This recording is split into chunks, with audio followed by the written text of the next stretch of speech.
How's it going, everybody? I'm here with Nicole Fletcher, the one and only from Revolutionary Athletes, soon to be IFBB Pro. Today we're talking about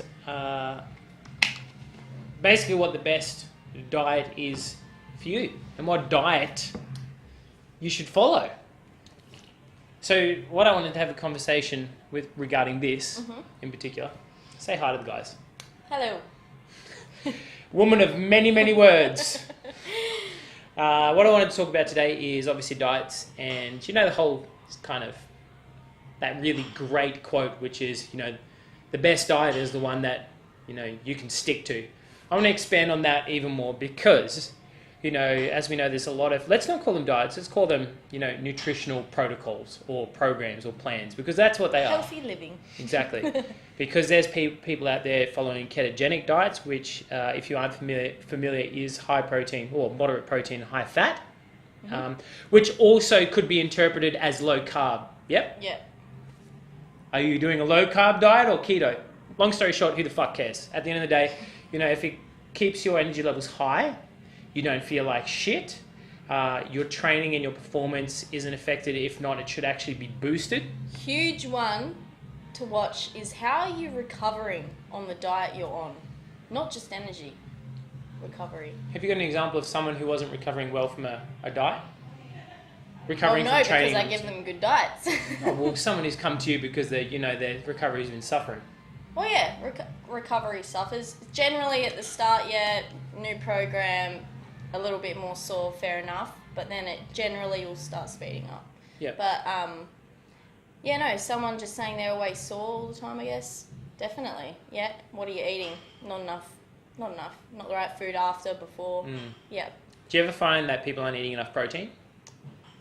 Actually, sometimes people are eating too much, on my opinion. So, you know, there's a lot of controversy on whether too much protein in a diet is good or bad. Obviously, lower intestinal overgrowth of that, fermentation of protein leads to gassiness, bloating, all other things. But other than that... I'd like to cut you short there. Yeah. There is no study or research to show that eating too much protein is bad for your liver or your kidneys. Yeah, well, there you go. If you have a pre-existing condition within the kidneys or liver, and you start eating high protein, then you've got a problem. Protein does not cause that. There is no studies to show that high protein diets or moderate protein diets, just increasing your protein overall, increases any of those sort of, or brings about any of those sort of conditions. So get rid of that idea. Yeah. Continue. Myself personally, I was on probably average protein, then I was on very low protein. Now I'm on a lot of protein, and I feel great, and I would have thought that She's farting heaps. She's not really. Sorry. But yeah, sometimes people will get a little bit gassy when they first start high protein, but it's been really optimal for me. My recovery is great. I feel like I'm growing. You definitely Keeps are. my calories high, and I'm still eating a lot of other carbs and fats. But yeah, so it's just sort of seeing how well you recover and how your energy is the best diet for you.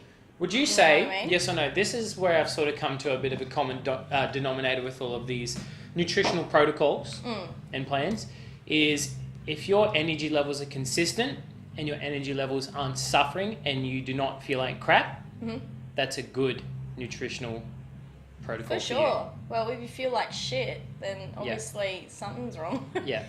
Yeah, address it with nutrition. Exactly. Fix it. As well as inclusion of exercise. Make sure you're exercising as well. It's not just, don't get me wrong, you can lose body fat, you can lose weight by not exercising and just following a good nutritional protocol, but long term, you're going to find that your, as one of my wonderful clients, Holly Foley, is studying naturopathy at the moment, mentioned in our Facebook group, increases your bone density.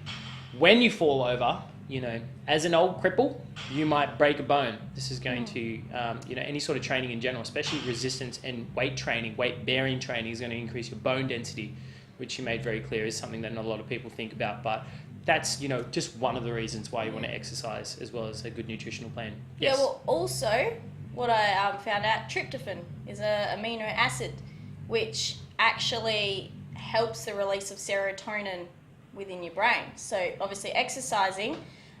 What's serotonin? Serotonin is your feel-good hormone. So why you feel so good after you exercise is probably because of that. A release of serotonin. Yeah. So you might be drinking amino acids throughout the day, might be eating different meats, but all the other amino acids, I guess, sort of interfere with the transportation of tryptophan to the brain throughout the day. So you might not feel as good until you exercise because it eliminates them blocking tryptophan to release your serotonin in that transportation. It's also going to increase your neurotransmitters, so you're just going to feel better off that. Increase in energy, and what's that? Endorphins. Yep. You know, best thing. Exercise, nutrition, love it all. Eat protein, eat fats, eat carbs. Most feel good. underrated and underutilized antidepressant in the world. Yeah. Exercise. Just get up and move. It's hard first. But then Comment below and give this a shout out if exercise has made you stress less and stress free and just regulated your life. Ding. Ding. That's mine. I think we'll leave it there. You want to leave it there? Yeah. That was nice and quick, wasn't it? Nice and quick. So what do you want to wrap it up with? Go. Try different things. Don't be scared to try different diets. Your weight might fluctuate, but just give it a go. Definitely. Definitely, yeah. Good, thank you. That's something I want to cover really quickly, just Okay, to yeah, wrap it go up, on then. is that if a particular nutritional protocol or plan doesn't work for you, try something else.